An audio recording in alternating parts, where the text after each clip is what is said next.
Video games are excellent at capturing a variety of tones, especially nowadays where it's not uncommon for a game to engage with darker themes and emotions. The feeling that Devil Daggers captures so well is hopelessness, a sense of inevitability that no matter your best attempts at survival, your failure is expected. Hopelessness isn't something new for video games, but what Devil Daggers manages to capture is unique, and it stands out because of how razor-sharp its mood and design are crafted, so much so that it's worth discussing. Developed by Sorath, Devil Daggers is an arena FPS with one simple premise: survive as long as possible. There is no traditional win state to speak of, your death is bound to happen sooner or later. Instead, it's a battle of wits and tenacity. Devil Daggers is a score attack game, where survival means a higher position on the in-game leaderboard. Should you choose to take a stab at it, progression through different brackets of time become increasingly difficult. Though there isn't a win state, there's still stages to the game, where it starts off with a small handful of demons and gradually builds up into this overwhelming nightmare. The game's elevator pitch is straight to the point. There's no story, there's not much variety, there's not even that many systems at play. It's just you, your daggers, in an arena full of foes. Devil Daggers is designed to be challenging, but it's never unfair. Complementing the progression of enemy difficulty, you are given a resource in the form of gems. Important enemies often have gems as their weak spot.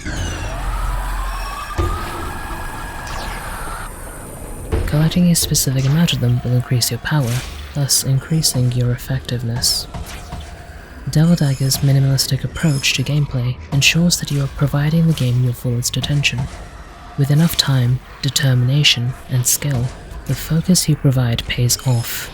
You could outlast everything in this arena, and for a long time, but Devil Daggers' design reinforces the notion that no matter how fervorous the player, they'll eventually crack. After all, death is inevitable.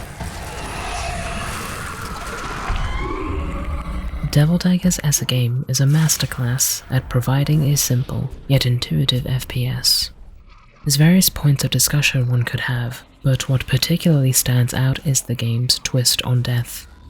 Devil Daggers is a title that pushes players out of their comfort zone via the threat of inescapable demise.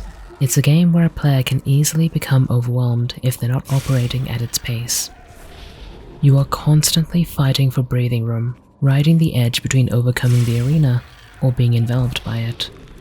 Death itself isn't the big element as to what makes Devil Daggers so excellent, but how it's able to present death as an element of horror. Through its presentation and gameplay mechanics, Devil Daggers communicates that failure is constantly looming over us, and we either push ourselves to last just a few moments longer, or be dealt with swiftly.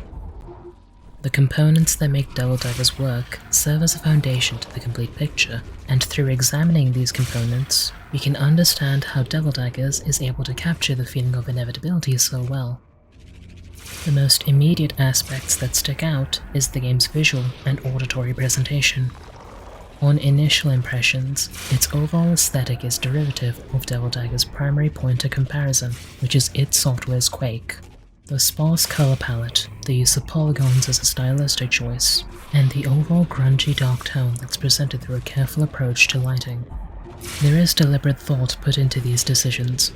From a gameplay perspective, it provides readability even in the most crowded of situations, but aesthetically, its simplicity enhances its tension. The use of color is reserved for important elements of gameplay, telling the player that these aspects are important, whether it's the crimson glint of a gem or the corrosive green of a spider.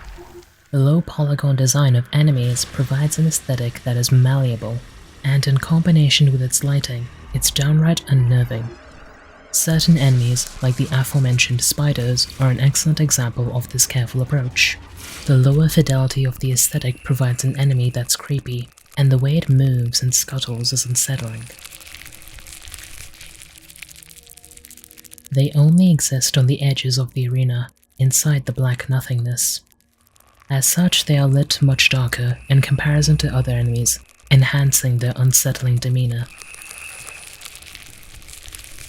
Devil Dagger's minimalistic visual presentation allows for our mind to fill in the blanks, as the lack of detail lets our imagination attempt to parse reason.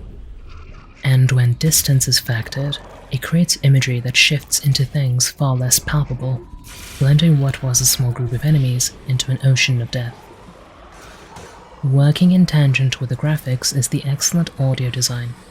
Devil Daggers is just as textured sonically as it is visually. Like with the aesthetic, the soundscape is made impactful thanks to contrast. Generally, the noises enemies make occupy the lower part of the sound register. These are elements such as the soft creak of regular skulls,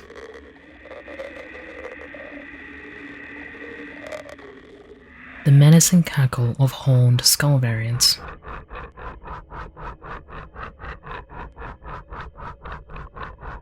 or the disturbing screech of a gigapede.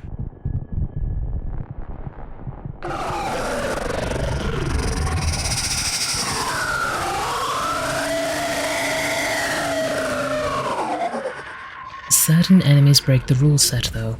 Spiders, for example, feature a distinguishable clicking noise. Regardless, these enemies feature lower tones because it creates a soundscape that's unsettling, and also allows for higher-pitched tones to slash through the noise. These are reserved for important gameplay elements, things such as the collection of gems or the death wail of enemies. There are levels to the sound design. For the beginning portion of the game, the soundscape is reserved. But further progression increases the intensity of the soundscape.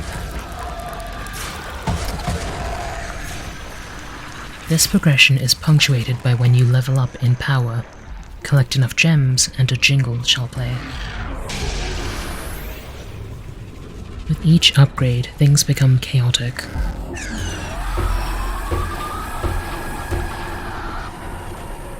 The lower tones are even more grueling, and the higher tones are piercing.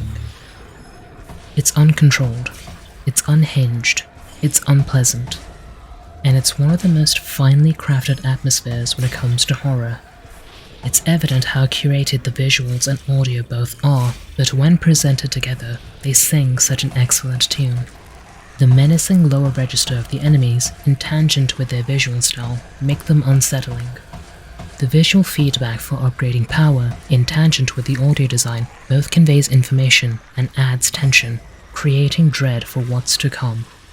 What Devil Daggers presents is an aesthetic that instills anxiousness, hammering home that feeling of inevitability, that the fate of the player is inescapable. The game design of Devil Daggers also plays a significant role in the feeling of inevitability. Gameplay is just as important to the philosophy of Devil Daggers as is the presentation when it comes to the theme. Much like the aesthetic, Devil Daggers' gameplay systems come from Quake, but are further stripped back from id's already minimalistic approach to classic FPS games. Devil Daggers' fundamentals revolve around two factors: the importance of movement and the prioritization of key targets. The simplistic approach to combat ensures the concentration of these key elements. There aren't multiple weapons to switch between. There isn't a suite of enemy types to deal with. There's only one resource to worry about, and there is no level design to navigate through.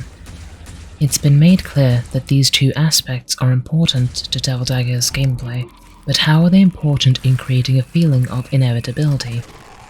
They reiterate what makes Devil Daggers so compelling, which is the constant race to stay ahead, to overcome these unfavorable odds and to last as long as possible. Movement has always been a core component to the design philosophy of arena FPS. In multiplayer-focused titles especially, players are separated by their ability to traverse. An efficient player is able to navigate space quickly and avoid damage consistently. That applies to Devil Daggers too, as effective navigation is what separates an average player from the skilled one. But in the case of the game's overall tone, it reinforces to the player that they must keep moving to delay the inevitable. There's even a design element that further adds to the importance of movement, as well as the horror. The size of the player character's hitbox is small, smaller than what a person may usually be accustomed to. Because of this, the player is able to weave out of overwhelming circumstances. All it takes is the keen eye to find that opening. Likewise, the small size adds to tension. Narrowly escaping the clutches of death provides a burst of energy to keep pushing for survival, and serves as a warning that the player may not be so lucky the next time. The prioritization of important enemies is the other aspect that adds to the strong sense of tension. A big reason for this is due to the resource they drop and how vital said resource is in your survival, hence outlasting the fate which you're destined to. As previously mentioned, gems are a resource that players collect, and after specific thresholds are met, they unlock a higher tier of power. As well as a resource, it serves as a visual tell for enemies, indicating who's important and where their weak point is. Gems are incredibly vital, so much so that it adds another dynamic to how you engage with your foes. Comparing with Quake once again, what determines the importance of an enemy is their damage to the player. Quake's design dictates that you need to prioritize enemies that are far deadlier than others. Devil Daggers doesn't quite function like that. Immediate threats take priority, of course, but what dictates the importance of an enemy is balanced between their resource, or how much they clutter the playing field. Effective acquisition of power demands a player stay ahead of the demons. Enemies function on timers, and there are fixed waves between each run. A good player should be able to clear out these waves before the next one begins, providing you with the breathing room to maneuver and take out important threats. If you are even slightly behind schedule, you run the risk of being overwhelmed, so the key to living long is efficiency. Gems serve an important role in gameplay, and as such, the design of Devil Daggers tries to make this task harder. If you leave too many demons alive, there is a risk of being too overwhelmed to even prioritize gem collection, thus accelerating your demise should you not be skilled enough to withstand. Adding to this, there is a specific enemy that is designed to capitalize on this resource. The spider doesn't pose much threat on its own, but it has the ability to stop gem collection and steals them for consumption. Should they consume them, they turn this resource into an egg, which hatches into a spiderling after a given amount of time. Why does this matter? Because of the way enemies behave in Devil Daggers, it generally means that most of the space they take up is in the air surrounding you, leaving the ground relatively safe for you to traverse. Elements like these nests can affect your traversal, but they are very easily manageable. The existence of these spiderlings provide uncertainty to navigation. They invade a space that could comfortably be considered your own. These design elements further add to the dread of inevitability, as it demands urgency in a player, and if they aren't able to meet that demand, then they perish. There's a lot of clever ideas behind Devil Daggers' design that reinforce the theme of inevitability and the demand for urgency. One such idea is how a player collects gems, as there is more to it than meets the eye. Throughout gameplay, your main focus is gem acquisition, but to acquire them, you have to stop shooting. There is a magnetism to these gems, and how strong they are is dependent on whether you're shooting. If you aren't spewing a stream of daggers, the magnetism is at their strongest. Using your primary fire mode keeps them in place, meaning you'd have to physically collect them, and using the shotgun blast repels gems away. This means that in order to efficiently collect gems, you have to actively stop outputting damage, adding another element to consider. Do you need the resource, or the space? Are you able to evade damage while you collect gems? Can you clear enough room before these gems disappear? Ultimately, tension is how Devil Daggers' gameplay adds to the feeling of inevitability. It is that pressure to maintain utmost perfection that drives a player to keep focused and to push themselves further. You will eventually fail, but that failure is presented through a clever use of systems that organically build up to it. This design, on top of everything else, is key to what makes the game compelling. Devil Daggers' mechanics ensure that a player is actively engaging, keeping attention to resource gathering, enemy placement, or where the best position to be in is. All of these aspects are tense, as inefficiency runs the risk of being overwhelmed, and thus coming face to face with the inevitability of death.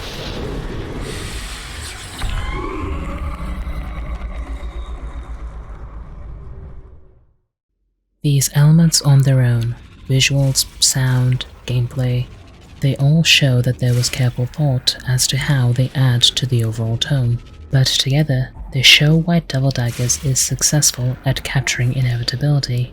The tension provided by the gameplay loop wouldn't be as impactful if it weren't for the visual and auditory aesthetic that gives the game an unsettling atmosphere.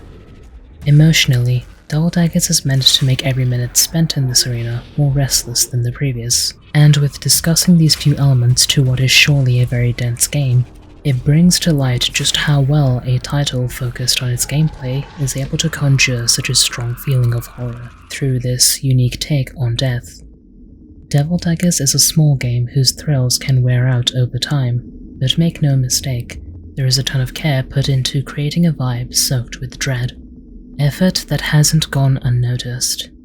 Its sense of inevitability is what makes it such an enthralling experience, and should you find yourself in the mood to sharpen your skills in a horror-themed FPS, perhaps A Dance with the Devil is in order.